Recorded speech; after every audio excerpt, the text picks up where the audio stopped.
Hello students, मैं दिलीप शुक्ला। आप पढ़ रहे हैं क्लास 12 की accountancy, chapter 4 change in profit sharing ratio among the existing partners. अब हम पहले बात कर लें थोड़ी सी, क्योंकि इम्पॉर्टेंट है, वीडियो पूरा देखिएगा, ठीक है। और इजी भी है आज का टॉपिक जो हमारा है accounting treatment of reserves and accumulated profits और लॉसेस, ठीक है। तो सबसे पहले हम बात कर लें कि जो change in profit sharing ratio में एडजस्टमेंट होता है वो दो तरीके से होता है। एक तो कैपिटल के थ्रू होता है और दूसरा एडजस्टमेंट होता है। एडजस्टमेंट क्या, single entry gaining partner sacrificing partner के थ्रू होता है। तो अब ये होता क्यों है ना। जैसे अभी आप जब इसके लिए पढ़ोगे रिजर्व एक्यूमुलेटेड प्रॉफिट के लिए, तो इसमें भी आएगा कि जब पार्टनर डिस्ट्रीब्यूट करना चाहेंगे, क्योंकि जब रेशियो बदलेगा भाई, तो पुराना पैसा पुराने रेशियो में दे रखा वो निकाल लेंगे, नहीं निकालेंगे तो एडजस्टमेंट करेंगे। एडजस्टमेंट है क्या भाई, ये किस चीज़ का नाम है एडजस्टमेंट, काहे के लिए एडजस्टमेंट होता है। तो एडजस्टमेंट देखो क्या है कि जैसे हम जो एडजस्टमेंट एंट्री करते हैं वो होती क्या है, गेनिंग पार्टनर्स कैपिटल और current account debit to sacrificing partners capital और करेंट अकाउंट, यही होता है। अब क्यों होता है, क्योंकि हम क्या कहते हैं, जैसे गुडविल वाले पॉइंट में आपने पढ़ा था कि जब भी कोई पार्टनर सैक्रिफाइस करेगा दूसरे पार्टनर के लिए, अपना शेयर छोड़ेगा, तो जिस पार्टनर को शेयर मिलेगा यानी जो गेन करेगा वो उसे कंपनसेट करेगा। तो भाई कंपनसेट करेगा, अच्छी बात है, लेकिन यहाँ रिजर्व और एक्यूमुलेटेड प्रॉफिट में क्या है, उसमें क्यों हम एडजस्टमेंट करेंगे, ठीक है। तो एडजस्टमेंट हम क्यों करेंगे वो बात मैं बता दूं यहाँ पे, क्योंकि देखो जैसे मान लो 10,000 रुपीज है, डिस्ट्रीब्यूशन होना है दो पार्टनर 6,000 और 4,000, ये है ए और ये है बी, ठीक। अब इन्होंने क्या डिसाइड किया कि देखो ये अप्रैल में जो प्रॉफिट था, ये मान लो प्रॉफिट है, ठीक। प्रॉफिट जब अप्रैल में डिस्ट्रीब्यूट होता तो ये 6,000 और 4,000 होता, ठीक है। 6,000 यानी रेशियो क्या था 3:2, लेकिन इन्होंने कहा कि हम इसको नहीं बांटेंगे, अभी बाद में बांटा जाएगा। लेकिन मई में इन्होंने क्या किया, अपना रेशियो ही बदल लिया, 1:1 हो गया। लेकिन पैसा तो इनका अप्रैल का है और अप्रैल में मिलना चाहिए 6,000 और 4,000। तो दो तरीका है, एक तो ये है कि जब मई में वो रेशियो बदले तो इसको इसी रेशियो में बांट लें, क्योंकि इसी रेशियो में बचा के रखा था पैसा, अनडिस्ट्रीब्यूटेड प्रॉफिट जिसको एक्यूमुलेटेड प्रॉफिट बोलेंगे हम, ठीक है। और दूसरा तरीका क्या है कि एडजस्टमेंट कर लें। अब एडजस्टमेंट क्या होगा कि भाई अगर मई में बांटेंगे तो ए को मिलेगा 5,000 और बी को मिलेगा 5,000, दोनों को मिलेगा 5,000। तो बी को 1,000 रुपये अगले महीने बांटने पे ज़्यादा मिल जाएगा। तो बी अभी क्या करे, अभी से इसको 1,000 रुपये अगर दे दे तो बाद में चाहे इसको 5,000 ही मिलेगा तो भी इसका 4,000 ही रह जाएगा, क्योंकि 1,000 तो ये पहले दे ही चुका है और इसका हो जाएगा 6,000 रुपये, भले ही 5 मिला क्योंकि बी से पहले ही मिल चुका है 1,000 रुपये। तो यही होता है एडजस्टमेंट, जब भी किसी रिजर्व एंड एक्यूमुलेटेड प्रॉफिट के लिए हमें एडजस्टमेंट करना होता है, ठीक है। तो ध्यान रखिएगा, इसीलिए गेनिंग पार्टनर डेबिट होता है, क्योंकि बी क्या करता है, उसको उतना पैसा पहले ही दे देता है। और सैक्रिफाइसिंग क्रेडिट क्यों होता है, क्योंकि उसको उतना पैसा मिलता है, ठीक है। वो कंपनसेट ही एक तरीके से समझ लो कर रहा है कि पहले भाई हमसे ले लो, क्योंकि बाद में बांटेंगे तो रेशियो बदल जाएगा, हमको ज़्यादा मिलेगा और तुमको कम मिलेगा। तो तुमको जो बाद में कम मिलने वाला है उतना पैसा तुम आज हमसे अभी ले लो, बाद में बटेगा तो हिसाब बराबर हो जाएगा, कोई प्रॉब्लम नहीं, जितना जिसका है उतना उसको मिल जाएगा। तो ये होता है एडजस्टमेंट एंट्री, इसको ध्यान रखिएगा, ठीक है। अब हम आगे बढ़ते हैं। आज का हमारा टॉपिक है accounting treatment of reserves and accumulated profits और लॉसेस। तो सबसे पहले हम ये जान लेते हैं कि रिजर्व क्या है और एक्यूमुलेटेड प्रॉफिट और लॉसेस क्या है। तो रिजर्व क्या है, amount set aside out of profit to meet future liabilities, जो फ्यूचर की लायबिलिटीज होती हैं, जो आने वाली लायबिलिटीज हैं, नॉन अननोन लायबिलिटी है, उसके लिए जो हम अमाउंट फर्म की प्रॉफिट से निकाल के रखते हैं वो क्या है, हमारा रिजर्व है। एक्यूमुलेटेड प्रॉफिट और लॉसेस हम बोल सकते हैं अनडिस्ट्रीब्यूटेड प्रॉफिट और लॉसेस, जो अभी तक डिस्ट्रीब्यूट नहीं किया गया है। तो अब इसके लिए अकाउंटिंग ट्रीटमेंट क्यों होगा change in profit sharing ratio की कंडीशन में। तो change in profit sharing ratio की कंडीशन में इसलिए ये होगा क्योंकि यहाँ पे जो प्रॉफिट से पैसा निकाला गया था उस टाइम पे इनका रेशियो कुछ और था, अब इनका रेशियो कुछ और है, तो इसमें भी उनका शेयर हो जाता है चेंज। ठीक है, क्योंकि जिस रेशियो में पहले वो प्रॉफिट अर्न कर रहे थे उसी रेशियो में इन्होंने अपने प्रॉफिट से पैसा निकाल के रखा होगा, उतना ही उनके प्रॉफिट से गया होगा। ठीक है, लेकिन अब जब शेयर बदल रहा है तो यहाँ पे उसमें भी उनका शेयर बदल गया रिजर्व और एक्यूमुलेटेड प्रॉफिट में। तो इसलिए जब भी फर्म का रिकॉन्स्टिट्यूशन होगा, चाहे वो रेशियो चेंज होने की वजह से हो, एडमिशन हो, रिटायरमेंट हो, डेथ हो, तो अगर कोई भी फर्म का रिजर्व एक्यूमुलेटेड प्रॉफिट है तो उसे पार्टनर में डिस्ट्रीब्यूट कर देंगे या फिर उसके लिए हम एक एडजस्टमेंट एंट्री पास करेंगे जिसको हम सिंगल एडजस्टमेंट एंट्री भी बोलते हैं, जो कि हमने आपको गुडविल में बताया था। और अगर उसको आपने नहीं देखा तो डिस्क्रिप्शन में लिंक है, वहां जाके आप देख सकते हैं उस वीडियो को। ठीक है, तो अब देखिए इसके लिए अकाउंटिंग ट्रीटमेंट होगा क्या। सबसे पहली कंडीशन, दो कंडीशन इसमें आती है। ठीक है, पहला तो होता है कि जब पार्टनर कोई भी रिजर्व एक्यूमुलेटेड प्रॉफिट या लॉस है तो उसे वो ट्रांसफ़र करना चाहते हैं अकाउंट में, वो अपने कैपिटल अकाउंट में ट्रांसफ़र कर लेंगे। और दूसरा होता है जब वो ट्रांसफ़र नहीं करेंगे। तो पहला है जब वो ट्रांसफ़र करेंगे। ठीक है, तो उस केस में क्या हो जाएगा, जब क्या करेंगे, ट्रांसफ़र करेंगे। ठीक है, तो ट्रांसफ़र करने की केस में पहला क्या हो जाएगा, for transfer of reserve and accumulated profits entry क्या हो जाएगी, reserves account debit, profit and loss account debit, credit balance. ये आपको कहाँ पे मिल जाए, लाइबिलिटी में लिखा मिल जाए, कहाँ पे, लाइबिलिटी साइड में लिखा मिल जाए, तो वो प्रॉफिट है। फिर workman compensation reserve account debit, investment fluctuation reserve account debit, और टू ऑल पार्टनर्स कैपिटल और करेंट अकाउंट किस रेशियो में, ओल्ड रेशियो में। ठीक है, अब यहाँ पे ये ध्यान देना कि ये सब डेबिट क्यों हुआ और ये क्रेडिट क्यों हुआ, क्योंकि जब आप इस पैसे को डिस्ट्रीब्यूट करोगे तो ये जो सारी चीज़ें हैं, रिजर्व है, प्रॉफिट एंड लॉस अकाउंट है, क्रेडिट बैलेंस है, वर्कमैन कंपनसेशन रिजर्व है, इन्वेस्टमेंट फ्लक्चुएशन रिजर्व है, तो ये सब कहाँ होता है, बैलेंस शीट की लाइबिलिटी में लिखा जाता है। क्योंकि ये किसी ना किसी पर्पस के लिए, जो फ्यूचर में कोई लाइबिलिटी अराइज होगी उसके लिए रखा गया पैसा है। प्रॉफिट डिस्ट्रीब्यूट नहीं किया तो डिस्ट्रीब्यूट करना है, वो भी लाइबिलिटी ही है। और जब वो पैसा आप निकाल के पार्टनर को दे दोगे, ट्रांसफ़र कर दोगे, तो लाइबिलिटी होगी डिक्रीज। और 11th में हमने rules of debit and credit में पढ़ा था कि डिक्रीज इन लाइबिलिटी क्या होता है, डेबिट होता है। तो ये सब डेबिट होगा और पार्टनर को मिलेगा, तो भाई पार्टनर का फायदा हो रहा है। इंक्रीज इन कैपिटल क्या होता है, क्रेडिट, कैपिटल उनका बढ़ेगा, क्रेडिट हो जाएगा। ठीक है, यहाँ हमने जो बताया था कि जिसका फायदा हो रहा हो उसको क्रेडिट कर दो, तो पार्टनर का फायदा होगा क्योंकि उसको पैसा मिल जाएगा जो नहीं मिला था, तो क्रेडिट होगा।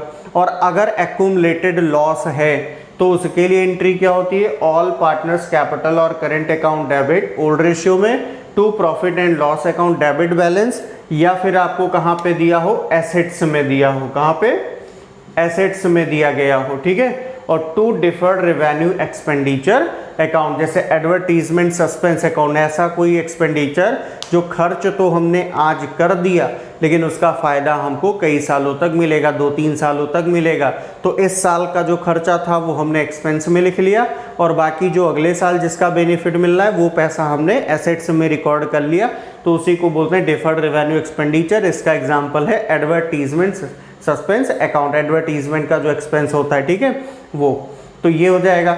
अब इसमें बात आती है ये 2 पॉइंट, ठीक है, ये कंडीशन बेस्ड है। कंडीशन बेस्ड क्या है कि हो सकता है, अब वर्कमैन कंपनसेशन रिजर्व है, तो वर्कमैन कंपनसेशन रिजर्व होता क्या है, ठीक है, amount set aside out of firm's profit to meet future liabilities to pay compensation to employees को कंपनसेशन पे करने के लिए अगर कोई लाइबिलिटी अराइज होती है कि उन्हें कंपनसेशन पे करना है, तो उसके बदले जो हम पैसा बचा के रखते हैं, प्रॉफिट से निकाल के रखते हैं, वो होता है वर्कमैन कंपनसेशन रिजर्व। तो ऐसे कंडीशन में हो सकता है कंपनसेशन देना पड़े और हो सकता है ना भी देना पड़े।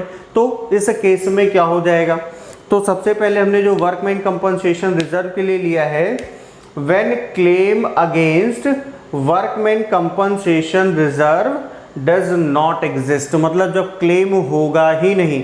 तो भाई जब क्लेम नहीं है तो रिजर्व का पैसा रखेंगे नहीं, वो पूरे पार्टनर को मिल जाएगा। कोई क्लेम हुआ नहीं, पूरा का पूरा पैसा बचा है, डिस्ट्रीब्यूट कर दो। एंट्री क्या हो जाएगी, workman compensation reserve account debit to all partners capital और करेंट अकाउंट ओल्ड रेशियो में। ठीक है, अब इसके बाद अगर क्लेम होगा तो क्लेम होने पे भी कंडीशन है कि जो पैसा हमने बचा के रखा उतना क्लेम हुआ कि उससे ज़्यादा क्लेम हुआ कि उससे कम क्लेम हुआ। ठीक है, तो यहाँ पे देखिए हमने पहला लिया when claim for workman compensation reserve exist. ठीक है जब क्लेम होगा कंपनसेशन का एग्जिस्ट होगा, तो when claim is equal to workman compensation reserve, short में लिख लिया WCR, आप लोग शॉर्ट में मत लिखिएगा। ठीक है, तो एंट्री क्या होगी, जब भाई बराबर होगा तो कुछ बचेगा। जैसे मान लो कि 10,000 रुपये आपने रिजर्व रखा और क्लेम आपका हो गया कितना, 10,000 रुपये, तो जितना आपका रिजर्व था उतना आपके पास क्लेम भी है, तो पूरा का पैसा आपको देना पड़ेगा, कुछ बचेगा, जीरो बचेगा। तो एंट्री क्या हो जाएगी, workman compensation reserve account debit to provision for workman compensation claim account. इसमें रिजर्व का अमाउंट होगा, इसमें जितना क्लेम हुआ होगा वो अमाउंट होगा, कुछ बचा नहीं तो पार्टनर में डिस्ट्रीब्यूट भी नहीं होगा।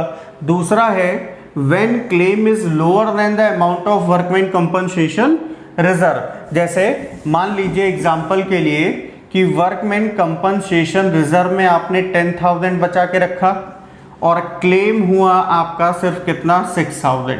ठीक, तो अभी भी आपके पास बैलेंस कितना बच रहा है, 4,000 रुपीज बच रहा है। तो क्या एंट्री होगी भाई, वर्कमैन कंपनसेशन रिजर्व डेबिट होगा कितना, पूरा 10,000। क्लेम आपके पास कितना हुआ, 6,000 का, तो to workman compensation claim account कितना हो जाएगा, 6,000। अब जो आपके पास 4,000 रुपीज बचा ये सारे पार्टनर में डिस्ट्रीब्यूट हो जाएगा। ऑल पार्टनर्स कैपिटल और करेंट अकाउंट फिक्स है तो करेंट अकाउंट, फ्लैक्चुएटिंग है तो कैपिटल अकाउंट, कुछ नहीं लिखा तो भी फ्लैक्चुएटिंग माना जाता है, कैपिटल अकाउंट होगा। ठीक है, तो 4,000 रुपये जो बच रहा है बैलेंस, इसको हम ओल्ड रेशियो में क्या करेंगे, डिस्ट्रीब्यूट कर देंगे पार्टनर में। मान लो 3 पार्टनर हैं तो 2A 2B 2C, फिर और जो रेशियो होगा उस रेशियो में हम डिस्ट्रीब्यूट कर देंगे। और लास्ट है when claim is more than the amount of workman compensation reserve, मतलब आपने रिजर्व रखा था कितना, 10,000 और क्लेम कितने का हो गया, 15,000 का हो गया। क्लेम कितने का हो गया, 15,000 रुपए का हो गया। तो इस कंडीशन में बैलेंस तो कुछ नहीं बच रहा है, तो होगा क्या कि रिजर्व आपके पास है कितना, 10,000 का, क्लेम आपने कितने का किया, 15,000 का क्लेम आ गया, तो 5,000 रुपीज क्या हो रहा है, यहाँ पे हमारा क्लेम बढ़ रहा है। क्लेम बढ़ने का मतलब क्या कि लायबिलिटी आ रही है, नई लायबिलिटी बनेगी। 5,000 रुपये, 10,000 बचा के रखा था हम उससे दे देंगे, लेकिन 5,000 रुपये तो हमने बचा के रखा ही नहीं था, तो वो लायबिलिटी हो गई कि हमें पे करना है। तो लायबिलिटी जब भी बढ़ती है तो फर्म का नुकसान होता है, और फर्म का जब नुकसान होगा तो जब रिकॉन्स्टिट्यूशन आ जाए, यानी जहाँ भी फर्म के एग्रीमेंट में कोई चेंज आता है तो वहाँ पे रिवैल्यूएशन लॉस की कंडीशन में डेबिट हो जाता है, क्योंकि नई लायबिलिटी अराइज हुई, मतलब लायबिलिटी बढ़ रही है, नुकसान हो रहा है, तो रिवैल्यूएशन अकाउंट क्या हो जाएगा, डेबिट 5,000 रुपीज से। ठीक है, और अगर रिवैल्यूएशन डेबिट हुआ, फर्म का नुकसान है, तो सीधी सी बात, फर्म का नुकसान मतलब पार्टनर का नुकसान, और पार्टनर का नुकसान मतलब कैपिटल डेबिट। तो एंट्री क्या हो जाएगी, ऑल पार्टनर्स कैपिटल और करेंट अकाउंट डेबिट 5,000 जो भी होगा सब में रेशियो में, इनके ओल्ड रेशियो में डिस्ट्रीब्यूट कर देंगे। किस रेशियो में, ओल्ड में, और टू रिवैल्यूएशन अकाउंट 5,000। ठीक है, तो ये हो जाएगा वर्कमैन कंपनसेशन रिजर्व के लिए। ठीक, अब हम बात करेंगे इन्वेस्टमेंट फ्लैक्चुएशन रिजर्व की, तो देखते हैं उसको भी हम। तो इन्वेस्टमेंट फ्लैक्चुएशन रिजर्व में देखते हैं क्या है। अब इन्वेस्टमेंट फ्लैक्चुएशन रिजर्व के ये भी amount set aside out of profit ही है। ठीक है, फर्म की प्रॉफिट से निकाला गया ही पैसा है कि अगर फ्यूचर में हमारे इन्वेस्टमेंट की वैल्यू मार्केट में कम होती है तो उस लॉस को हम कवर कर सकें।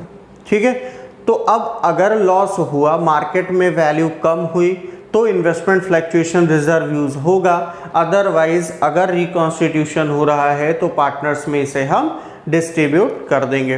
ठीक है, तो क्या हो जाएगा, अब देखिए इन्वेस्टमेंट में पहली चीज तो ये है कि इन्वेस्टमेंट मार्केट बेस्ड है, तो मार्केट में हो सकता है कि जो बुक वैल्यू है यानी जो वैल्यू हमने अपने बैलेंस शीट में लिख रखा है वही वैल्यू यहाँ पे दी हो, मार्केट में भी हो, सेम वैल्यू हो, तो कोई फर्क नहीं पड़ेगा, कोई भी यूज नहीं होगा रिजर्व का। दूसरा कंडीशन हो सकता है कि मार्केट में वैल्यू कम हो गई हो, तो कम हुई तो कितनी कम हुई, हमने जितना रिजर्व बचा के रखा था उतना कम हुआ, या उससे ज़्यादा कम हुआ, या उससे कम हुआ।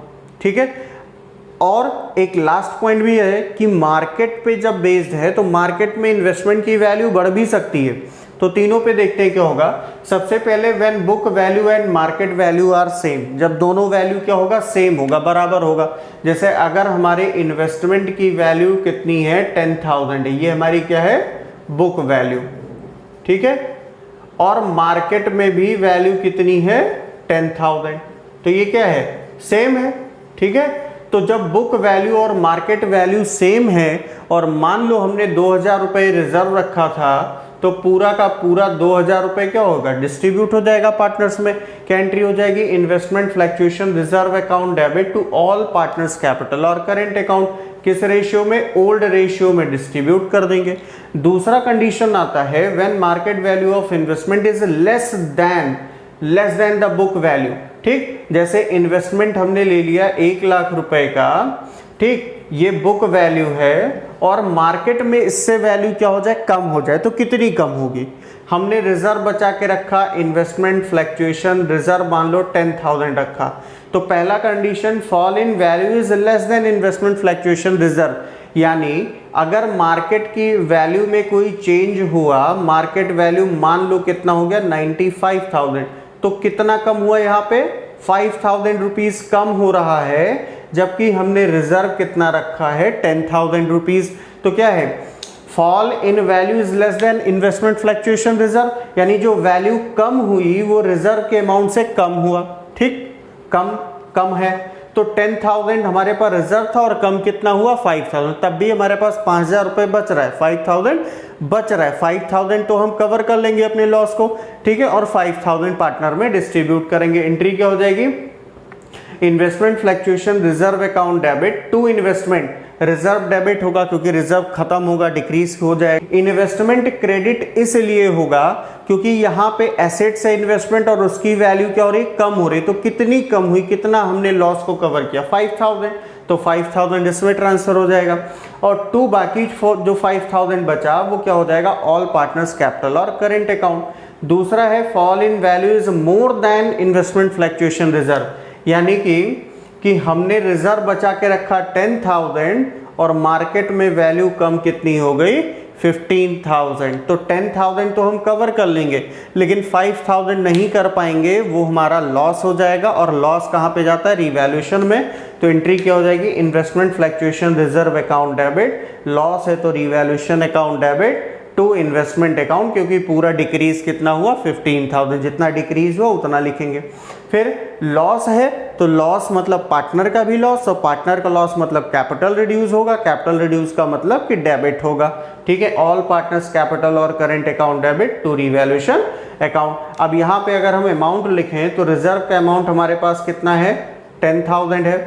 ठीक, इन्वेस्टमेंट पे लॉस कितना हुआ, 15,000 का लॉस हुआ, तो यहाँ पे कितना जाएगा, रिवैल्यूएशन में 5,000, तो यहाँ पार्टनर में डिस्ट्रीब्यूट कितना होगा, 5,000 रुपीज इनके ओल्ड रेशियो में डिस्ट्रीब्यूट हो जाएगा। ठीक है, अब हम बात करें कि क्या दिया है, fall in value is equal to, fall in value is equal to investment fluctuation reserve, यानी अगर 10,000 का हमारे पास रिजर्व था इन्वेस्टमेंट फ्लक्चुएशन, तो मार्केट में जो वैल्यू रिड्यूस हुई वो कितनी हुई, 10,000, तो क्या होगा, ना कुछ बचेगा ना पार्टनर को बटेगा। तो एंट्री क्या हो जाएगी, investment fluctuation reserve account debit to investment, पूरा का पूरा ट्रांसफर हो जाएगा। 10,000 रिजर्व है, 10,000 डिक्रीज हुआ, इन्वेस्टमेंट में चला गया। ठीक, अब लास्ट पॉइंट आता है कि भाई जब मार्केट में वैल्यू सेम रह सकती है, मार्केट में वैल्यू कम हो सकती है, तो मार्केट में वैल्यू बढ़ भी सकती है हमारे एसेट्स की। ठीक है, तो जब बढ़ जाएगा तो क्या होगा, ठीक, when market value of investment is more than the book value से ज़्यादा हो जाए। ठीक, जैसे एग्जाम्पल के लिए देखें कि बुक वैल्यू मान लो कितनी है हमारी 1 लाख रुपीज़ और मार्केट वैल्यू कितनी हो गई 1,10,000 रुपीज़ और रिजर्व हमने कितना बचा के रखा था 10,000 रुपीज़। ठीक, तो देखो ये जो रिजर्व है इसका यूज़ तभी होता है जब इन्वेस्टमेंट की वैल्यू मार्केट में कम हुई हो। तो कम तो हुई नहीं, बढ़ गई है भले ही, तो कोई फर्क नहीं, यहाँ पे इन्वेस्टमेंट फ्लक्चुएशन रिजर्व पूरा पार्टनर को मिलेगा। तो एंट्री क्या हो जाएगी, investment fluctuation reserve account debit to all partners capital और करेंट अकाउंट। कितना हो जाएगा, पूरा 10,000 हम डिस्ट्रीब्यूट कर देंगे। फिर अब देखो जब लॉस हुआ था तो हमने रिवैल्यूएशन को किया था डेबिट, जब ज़्यादा घट गया था। ठीक है, रिजर्व से भी ज़्यादा जब घट गया मार्केट में वैल्यू, लेकिन यहाँ तो बढ़ रहा है, बढ़ेगा तो फायदा होगा और फायदा होगा तो एसेट्स की वैल्यू बढ़ी है तो रिवैल्यूएशन में जाएगा। तो एंट्री क्या हो जाएगी, रिवैल्यूएशन होगा क्रेडिट, क्योंकि प्रॉफिट क्या होता है, क्रेडिट होता है। तो रिवैल्यूएशन नई वैल्यू जो मिली है ना, रिवैल्यूड पे बढ़ गई, तो यहाँ पे एक्सेस वैल्यू लिखेंगे, कितना बढ़ा 10,000 बढ़ा। और इन्वेस्टमेंट कितना इंक्रीज हुआ है, 10,000 इंक्रीज हुआ। और जब इंक्रीज हुआ भाई तो पार्टनर का प्रॉफिट मतलब कैपिटल बढ़ेगा मतलब क्रेडिट होगा।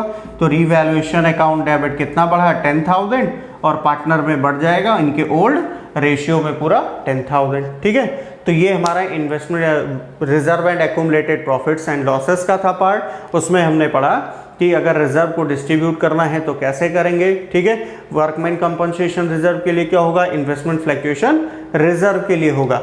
एक लास्ट पॉइंट हम देखते हैं कि ये तो था जब वो ट्रांसफर करना चाहेंगे। ठीक, लेकिन आपको कंडीशन दे दिया when partners do not want to transfer the reserve and accumulated profits or losses। अगर ये मिल गया when they do not या when partners do not want to transfer or disturb, ठीक ऐसे दे दिया, तब हम क्या करेंगे, तब हमें सिंगल एडजस्टमेंट एंट्री पास करनी होगी। और वो एंट्री क्या होगी, गेनिंग पार्टनर्स कैपिटल और current account debit to sacrificing partners capital और करेंट अकाउंट। अब इसको हम कैसे निकालेंगे कि कौन कितना गेन कर रहा है, कौन कितना सैक्रिफाइस कर रहा है।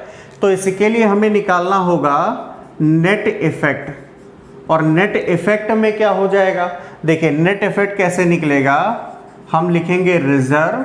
ठीक है, इसमें हम ऐड कर लेंगे profit and loss account, credit balance, ठीक, workman compensation reserve, investment fluctuation reserve जोड़ेंगे और इसमें से घटाएंगे क्या, हम लेस कर देंगे profit and loss account, debit balance. ठीक, दोनों में से कोई एक ही हो सकता है एक टाइम पे। और जैसे डिफर्ड रेवेन्यू एक्सपेंडिचर दिया हो, एडवर्टीजमेंट, सस्पेंस, तो इन दोनों को घटाएंगे। ठीक है, और जो बचेगा यही हमारा क्या है, नेट इफेक्ट है। और इसी पे हम निकालेंगे, जैसे गुडविल में हम निकालते थे ना कि कौन कितना गेन कर रहा है, कौन कितना सेक्रीफाइस कर रहा है। तो गुडविल के अमाउंट में गेनिंग शेयर से, गुडविल के अमाउंट में सेक्रीफाइसिंग शेयर से मल्टीप्लाई करके निकाल लेते थे, उसी तरीके से इस पे भी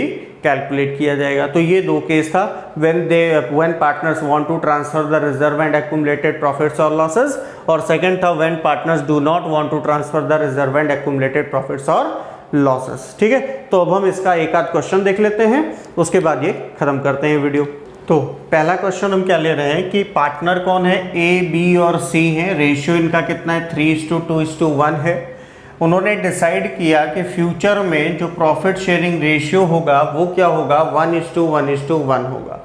और उस टाइम पे जब इन्होंने डिसाइड किया था रेशियो चेंज करने के लिए, उस टाइम पे इनके पास रिजर्व था 1 लाख रुपीज़ का, वर्कमैन कंपनसेशन था 60,000 रुपीज का, और प्रॉफिट एंड लॉस अकाउंट में डेबिट बैलेंस था कितने का, 20,000 का। हम दोनों कंडीशन पे करेंगे, जब वो ट्रांसफर करना चाहते थे और जब वो नहीं करना चाहते थे। ठीक है, तो केस 1 हमने ले लिया, when partners want to transfer, जब उसको ट्रांसफर करना चाहते हैं। ठीक है, तो एंट्री क्या हो जाएगी, सबसे पहले तो हमें रिजर्व और एक्यूमुलेटेड प्रॉफिट, ये हमारा क्या है, एक्यूमुलेटेड प्रॉफिट रिजर्व का पार्ट है, और ये हमारा क्या है, एक्यूमुलेटेड लॉस है। ठीक, डेबिट बैलेंस लिखा, एसेट साइड में लॉस होता है, तो एंट्री क्या हो जाएगी, यहां पे देखिए, रिजर्व अकाउंट डेबिट और workman compensation reserve account debit to partners कौन है, A is capital account, to B's capital account, to C's capital account. ठीक है, जब वो ट्रांसफर करना चाहते हैं तो एंट्री क्या होती है, reserve account debit, profit and loss account, credit balance debit, workman compensation reserve account debit, investment fluctuation reserve account debit to all partners capital account. हमारे पास यहाँ उसमें से दो चीजें दी हैं, एक रिजर्व दिया, एक वर्कमैन कंपनसेशन रिजर्व है, दोनों हो गया डेबिट, ये हो गया 1 लाख रुपीज और ये हो गया 60,000 रुपीज। ठीक, दोनों मिला के कितना हो गया, 1,60,000 रुपीज हो गया। अब ये डिस्ट्रीब्यूट करना चाहते हैं तो to all partners capital account, क्योंकि कैपिटल के लिए तो कुछ हमने लिखा ही नहीं कि कैपिटल फिक्स है कि फ्लक्चुएटिंग है, तो जो है फ्लक्चुएटिंग ही माना जाएगा। अब इसको डिवाइड किस रेशियो में करेंगे, ओल्ड में, 3:2:1 में। अब 3:1 में डिस्ट्रीब्यूट करेंगे तो डिवाइड होगा किससे, 6। इसको डिवाइड करिए, कितना आ जाएगा, यह आ जाएगा 26,666.66। अब इसमें इनके शेयर से मल्टीप्लाई करके लिख लीजिए, तो 26,666.66 का मल्टीप्लाई 1 में करेंगे और राउंड ऑफ कर लेंगे, तो 26,667 हो जाएगा। 2 से मल्टीप्लाई करेंगे तो कितना आ जाएगा, इसमें देखते हैं, 2 3 3 3 3 3 5 53,333.33 हटा देंगे। अगर 0.5 से ज़्यादा है तो राउंड ऑफ करेंगे, कम है तो नहीं करेंगे। ठीक है, ये ध्यान रखना। और फिर मल्टीप्लाई करेंगे हम 3 में, तो ये कितना हो जाएगा, 3 6 18, 3 6 18, 1 19 19 19 19 19, 3 2 6 और 1 7, तो 79,999.98, ये हो जाएगा आपका कितना, 80,000। तो ये हो गया। ठीक, अब बचा हमारे पास क्या, ये प्रॉफिट लॉस एक्यूमुलेटेड लॉस बचा, तो all partners capital account debit हो जाएगा। एंट्री क्या हो जाएगी, एज कैपिटल अकाउंट डेबिट। जब भी एक्यूमुलेटेड लॉस होता है तो एंट्री क्या होती है, ऑल पार्टनर्स कैपिटल और current account debit to profit and loss account debit balance to deferred revenue expenditure, जैसे एडवर्टीजमेंट सस्पेंस दिया हो तो। A's capital account, B's capital, तो सारे पार्टनर्स के कैपिटल अकाउंट को हम डेबिट कर लेंगे, और C's capital account debit to profit and loss account. तो प्रॉफिट लॉस कितना दिया है, 20,000 रुपीज दिया है। रेशियो क्या है, ओल्ड 3:2:1। अब डिवाइड होगा जब 20,000 6 से, तो 6 3 18, 2 6 3 18, यानी 3,333.33 आएगा। तो सी का 1 से मल्टीप्लाई करना है, सेम रहेगा। ठीक है, 2 से मल्टीप्लाई करेंगे तो ये कितना हो जाएगा, 6 6 6 और 7, और 3 से मल्टीप्लाई करेंगे तो ये कितना आ जाएगा, 10,000 आ जाएगा। ठीक है, कितना आएगा, 10,000। तो ये तो हो गया when partners want to transfer, अगर वो ट्रांसफर करना चाहते हैं। और अगर केस 2 हम ले, ठीक है, case 2, when partners do not want to transfer, अगर वो ट्रांसफर नहीं करना चाहते हैं तो हमें क्या करना होगा, gaining partner capital account debit to sacrificing partner capital account. तो उसके लिए सबसे पहले हमें फाइंड करना होगा नेट इफेक्ट। तो यहाँ पे रिजर्व हमारे पास कितना है, 1 लाख रुपीज है, और वर्कमैन कंपनसेशन रिजर्व है 60,000 रुपीज। प्लस कर लेंगे 1,60,000 और लेस कर देंगे यहाँ से हम profit and loss account debit balance को। ठीक है, जितने भी लायबिलिटी साइड के आइटम है जैसे रिजर्व है, workman compensation reserve, investment fluctuation reserve, profit loss account, credit balance, वो जुड़ जाएगा। और जो एसेट साइड में होता है जैसे लॉस होता है हमारा accumulated loss, profit and loss account debit balance, advertisement suspense जिसको डिफर्ड रेवेन्यू एक्सपेंडिचर बोलते हैं, वो हमारा लेस हो जाएगा। तो ये कितना दिया है 20,000 दिया है। ठीक है, तो अब ये कितना हो जाएगा 1,40,000, ये आ गया नेट इफेक्ट, नेट इफेक्ट। तो अब सेक्रीफाइसिंग गेनिंग रेशियो निकाल लो, A/B/C 3:2:1, A/B/C 1:1:1, ये आपका ओल्ड शेयर है, ये न्यू शेयर है, और सेक्रीफाइसिंग और गेनिंग निकालना है। तो सेक्रीफाइसिंग और गेनिंग शेयर क्या हो जाएगा, ओल्ड माइनस न्यू हो जाएगा। तो यहाँ पे A का ओल्ड कितना है, ओल्ड है 3/6, न्यू कितना है 1/3 है, इसमें 2 से मल्टीप्लाई कर लो, 3 - 2/6 = 1/6 पॉजिटिव आया। सेक्रीफाइस B, ओल्ड कितना है 2/6, न्यू कितना है 1/3, इसमें 2 से मल्टीप्लाई करिए, 2 - 2/6 यानी 0, 0 का मतलब नील। और C का कितना है 1/6 - 1/3, मल्टीप्लाई करिए, ये ओल्ड है ये न्यू है, तो ये 1 - 2/6 = -1/6, ये क्या कर रहा है गेन। अब ये कैसे पता चला कि कौन सेक्रीफाइस कर रहा है कौन गेन, क्योंकि यहाँ पे जो हमने फॉर्मूला यूज़ किया ये सेक्रीफाइसिंग का यूज़ किया, ओल्ड माइनस न्यू, और जिसका यूज़ करेंगे वो पॉजिटिव रिजल्ट में होगा और नेगेटिव अपोजिट वाला हो जाएगा। तो अगर पॉजिटिव आया तो सेक्रीफाइस क्योंकि इसका फॉर्मूला हमने यूज़ किया है, और नेगेटिव आया तो गेन। अब 1/6 कितना हो जाएगा, निकाल लो इसका, 1,40,000 × 1/6, 6 से इसको मल्टीप्लाई, 6 2 12, कितना बचा 2, 6 3 23,333.33। अब जो गेन कर रहा है उसको डेबिट, जो सेक्रीफाइस कर रहा है उसको क्रेडिट करेंगे। तो गेन कौन कर रहा है, C गेन कर रहा है, तो C is capital account debit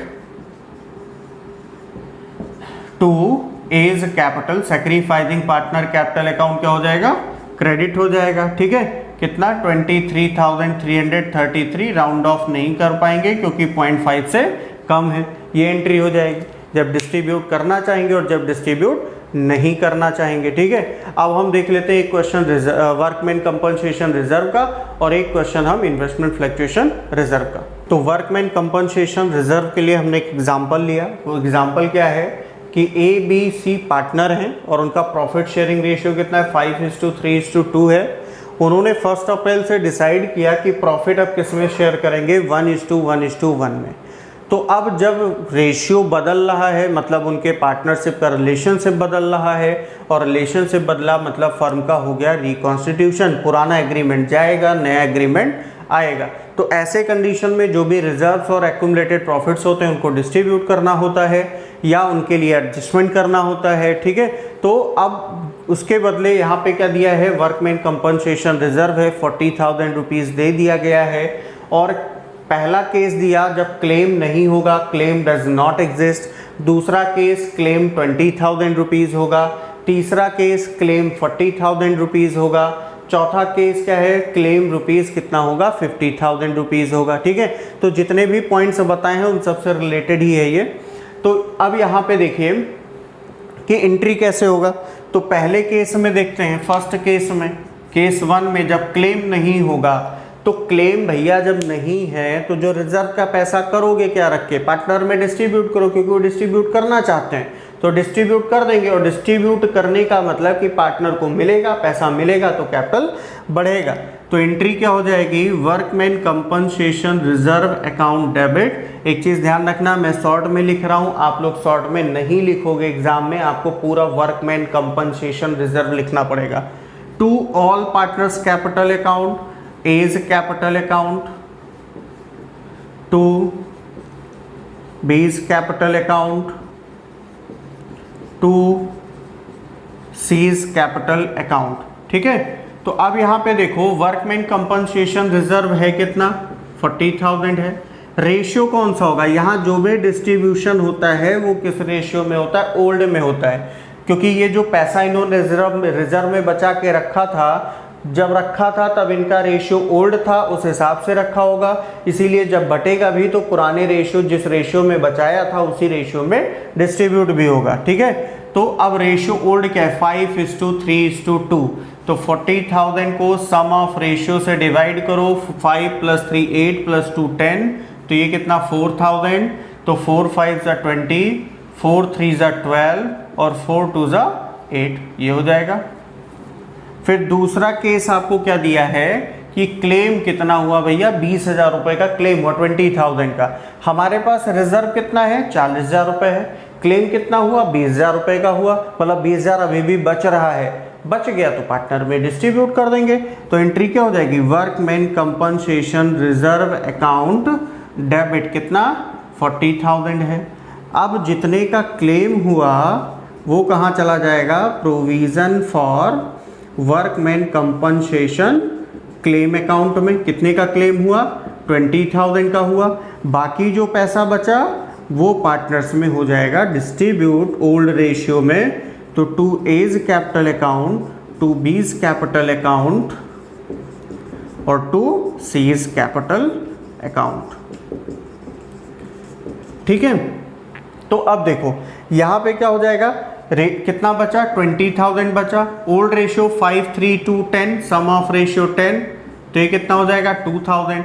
अब 5:3:2 है तो ए का 5 से मल्टीप्लाई करो 10,000, बी का कितना है 3 से मल्टीप्लाई करो 6,000, सी का कितना है 2 तो 2 से मल्टीप्लाई करो 4,000, ये हो गया। तीसरा केस देखते हैं, जब क्लेम कितना होगा, 40,000 रुपये का होगा। तो भैया जब 40,000 रुपये हमारे पास रिजर्व में है और 40,000 रुपये का क्लेम हो गया तो बचा क्या, कुछ नहीं बचा। जब नहीं बचा तो बांटेंगे क्या, कुछ भी नहीं बांटेंगे, है ना। तो यहाँ पे क्या हो जाएगा, workman compensation reserve account debit 40,000 to provision for workman compensation claim account, कितना हो जाएगा 40,000। क्लेम कितना था 40। और एक चीज ध्यान रखना कि सबसे पहले वर्कमैन कंपनसेशन रिजर्व डेबिट होगा 40,000, कोई क्लेम हुआ है तो वह provision for workman compensation claim account लिखेंगे, जितना क्लेम हुआ उतना पैसा लिखो, अगर बचा तो बटेगा, नहीं बचा तो नहीं बटेगा। अब भाई 40,000 रुपये रिजर्व था, 40,000 रुपये क्लेम हो गया, बात बराबर खत्म, कुछ बचा ही नहीं तो डिस्ट्रीब्यूट भी नहीं होगा। तो अब इसके बाद चौथा केस और आखिरी केस इसका देखते हैं कि क्लेम भैया कितना हो गया 50,000, ज़्यादा हो गया क्लेम। तो क्लेम ज़्यादा हुआ कैसे करेंगे, देखिए workman compensation reserve account debit, ये तो भाई रिजर्व का पैसा लिखा जाएगा, to provision for workman compensation claim account, कितना है 50,000, इसमें क्लेम का। अब देखो यहाँ पे किस साइड में कम पड़ रहा है, डेबिट में। तो डेबिट में कम क्यों पड़ रहा है, क्योंकि रिजर्व हमने रखा था 40,000 का और क्लेम कितने का हो गया 50,000 का, 10,000 रुपये का ज़्यादा क्लेम हुआ। तो क्लेम ज़्यादा होने का मतलब कि बचाया था पैसा उसमें खर्च हो गया, ठीक है कोई बात नहीं, लेकिन उससे भी ज़्यादा खर्चा हो जाए तो क्या होगा, वो नुकसान होगा, लॉस। और लॉस को हम क्या करते हैं, रीवैल्यूएशन अकाउंट में डेबिट करते हैं। और जब रीवैल्यूएशन डेबिट हो तो ध्यान रखना कि वहाँ पे पार्टनर का कैपिटल क्या हो जाएगा, डेबिट हो जाएगा, क्योंकि ये नुकसान है, लॉस है फर्म का। ठीक है, तो एंट्री क्या हो जाएगी, all partners capital account debit, old ratio में रीवैल्यूएशन के लॉस को डिस्ट्रीब्यूट कर देंगे। A's capital account debit, B's capital account debit, C's capital account debit to revaluation account. 10,000 ratio है कितना, ओल्ड 5:3:2, 10,000 को इसमें डिस्ट्रीब्यूट करेंगे, सम ऑफ रेशियो 10 है, 1 5 3 और 2, तो 5,000 3,000 और 2,000, तो ये हो गया वर्कमैन कंपनसेशन रिजर्व के लिए। ठीक है, और अब last point investment fluctuation reserve का क्वेश्चन देखते हैं। नेक्स्ट क्वेश्चन हमारा इन्वेस्टमेंट फ्लक्चुएशन रिजर्व से रिलेटेड है। तो देखिए क्या एग्जांपल लिया हमने, जैसे ए बी सी पार्टनर है, रेशियो 5:3:2 है, with effect from 1 April they decided to share profits equally. Decide किया ए बी सी ने कि प्रॉफिट को शेयर कैसे करेंगे, इक्वल शेयर करेंगे। और उस टाइम पे इन्वेस्टमेंट की वैल्यू मार्केट में 1 लाख थी और फ्लक्चुएशन रिजर्व कितना था उस टाइम पे 10,000। तो यहाँ पे इन्वेस्टमेंट फ्लक्चुएशन रिजर्व है किस लिए कि अगर इन्वेस्टमेंट, ये जो वैल्यू है ये कौन सी वैल्यू है, बुक वैल्यू, कि अगर इस वैल्यू में कोई कमी होती है तो हम इससे उसको कवर कर सकते हैं उस लॉस को। ठीक है, तो अब कंडीशन क्या दिया कि मार्केट वैल्यू 1 लाख रुपीज़ है, मार्केट वैल्यू 95,000 है, 90,000 है, 85,000 है और 1,05,000 है। तो एक एक केस पे देखते हैं कि कैसे हमें इसको सॉल्व करना है। तो पहला केस लेते हैं। पहले केस में क्या दिया कि मार्केट वैल्यू कितनी है, 1 लाख रुपीज़ है। अब देखो बुक वैल्यू कितनी है, ये भी 1 लाख है, बराबर है। तो जब बुक वैल्यू और मार्केट वैल्यू बराबर है तो रिजर्व का कोई यूज़ ही नहीं होगा, क्योंकि रिजर्व था किस लिए कि अगर मार्केट में वैल्यू कम होती है तो हम उस लॉस को कवर करेंगे। तो कम हुई नहीं तो कवर करना नहीं, पूरा का पूरा पैसा पार्टनर में डिस्ट्रीब्यूट हो जाएगा। ठीक है, तो एंट्री क्या हो जाएगी यहाँ पे, investment fluctuation reserve account debit to A's capital account, to B's capital account और टू सीज कैपिटल अकाउंट। ठीक है, यहां पे रिजर्व कितना है हमारे पास 10,000 और किस रेशियो में डिवाइड होगा, ओल्ड रेशियो में डिवाइड होगा। ठीक है, तो यहां पे कितना हो जाएगा, ये 5,000 हो जाएगा, ये हो जाएगा बी का 3,000 और सी का 2,000। किस रेशियो में डिवाइड किया, 5:3:2 में। तो डिवाइड कैसे किया, सम ऑफ रेशियो से इसको डिवाइड कर दिया। तो 10,000 divide by sum of ratio 10 है, 1,000 आया, 5 से मल्टीप्लाई 5,000, 3 से मल्टीप्लाई 3,000, 2 से मल्टीप्लाई 2,000। अब दूसरे केस में देखते हैं। तो दूसरे केस में क्या दिया कि भाई मार्केट वैल्यू कितनी हो गई 95,000, बुक वैल्यू कितनी थी 1 लाख रुपीज़, तो 5,000 रुपीज़ कम हुआ। अच्छा अब देख ले हमारे पास रिजर्व कितना है, हमारे पास रिजर्व है 10,000, मतलब हम इस लॉस को कवर कर सकते हैं। तो एंट्री क्या हो जाएगी, investment fluctuation reserve account debit कितना 10,000 और इन्वेस्टमेंट की वैल्यू कितनी रिड्यूस हुई है वो क्रेडिट कर देंगे 5,000। अभी देखो ये 5,000 तो इस रिजर्व से एडजस्ट हो जाएगा और उसके बाद भी हमारे पास 5,000 बैलेंस बच रहा है। तो जो बैलेंस बचा वो पार्टनर्स में डिस्ट्रीब्यूट कर दिया जाएगा to A's capital account, to B's capital account, to C's capital account. अब बचा कितना, बचा है हमारे पास 5,000। तो 5,000 को ओल्ड रेशियो 5:3:2 में डिस्ट्रीब्यूट करेंगे तो 10 कितना हो जाएगा, 5 5 = 25, 2,500 ए का शेयर, 500 × 3 1,500 बी का शेयर, 500 × 2 1,000 सी का शेयर।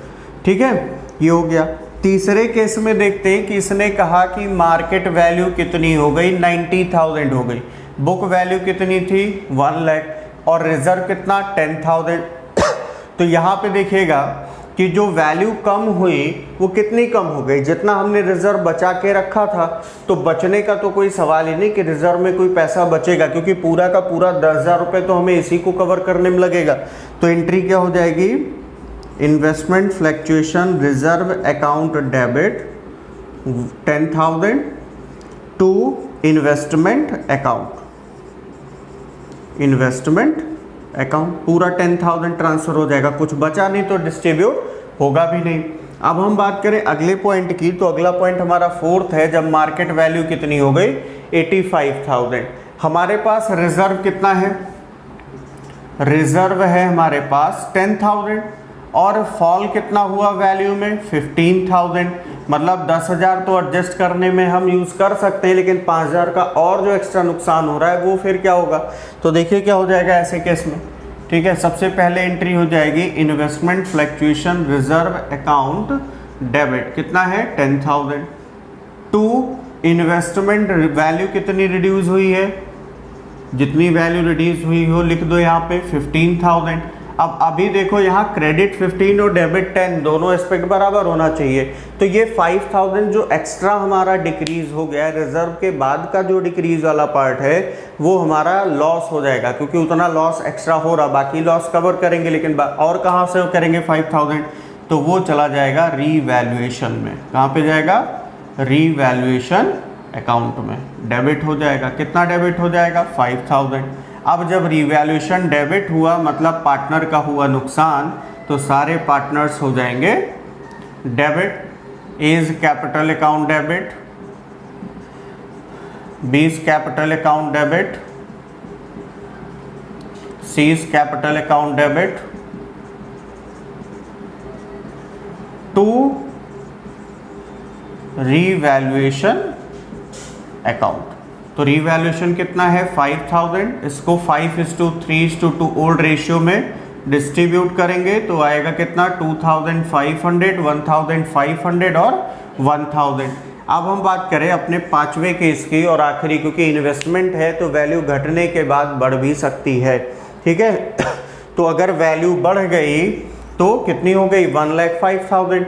बुक वैल्यू कितनी है हमारे पास? 1 लाख, मतलब रिजर्व हमें नहीं टच करना है ना। तो रिजर्व का कोई यूज़ नहीं। रिजर्व का यूज़ कब होगा? जब इन्वेस्टमेंट की वैल्यू मार्केट में कम हुई हो, बढ़ी है तब तो फायदा ही है। रिजर्व का पैसा बचा ही है, उसको यूज़ ही नहीं करना, तो पूरा का पूरा पार्टनर में डिस्ट्रीब्यूट कर दिया जाएगा। एंट्री क्या हो जाएगी? Investment fluctuation reserve account debit to A's capital account, to B's capital account, to C's capital account. पूरा डिस्ट्रीब्यूट कर दीजिए 10,000। तो ये कितना हो जाएगा? 5,000, 3,000 और 2000। अब वैल्यू जब घट रही थी तब रिवैल्यूएशन को डेबिट किया, इन्वेस्टमेंट क्रेडिट हुआ। लेकिन जब वैल्यू बढ़ेगी तो अपोजिट हो रहा है ना, घटने का अपोजिट क्या है? बढ़ना। तो एंट्री भी अपोजिट हो जाएगी, रिवर्स हो जाएगी, यानी एसेट्स बढ़ेगा, इंक्रीज होगा डेबिट, और कोई भी अगर किसी एसेट्स या लाइबिलिटी की नई वैल्यू हो आने पे प्रॉफिट होता है तो उसे क्रेडिट किया जाता है, लॉस आता है तो डेबिट कर दिया जाता है रिवैल्यूएशन को। तो एंट्री क्या हो जाएगी? Investment account debit, investment account debit to revaluation account. कितना बड़ा है फायदा? कितना हुआ? 5000 का एक्स्ट्रा फायदा। अब प्रॉफिट है भाई तो कैपिटल भी पार्टनर का बढ़ेगा, ठीक है। और जब कैपिटल पार्टनर का बढ़ेगा तो क्या होगा? डेबिट होगा कि क्रेडिट होगा? क्रेडिट होगा। इंक्रीज इन कैपिटल क्या होता है? क्रेडिट। तो एंट्री क्या हो जाएगी? Revaluation account debit to A's capital account, to B's capital account और टू सीज कैपिटल अकाउंट। तो यहाँ पे कितना फायदा हुआ? 5000 का। इसको डिस्ट्रीब्यूट करेंगे 5:3:2 में, तो 2500, 1500 और 1000 आएगा, ठीक है।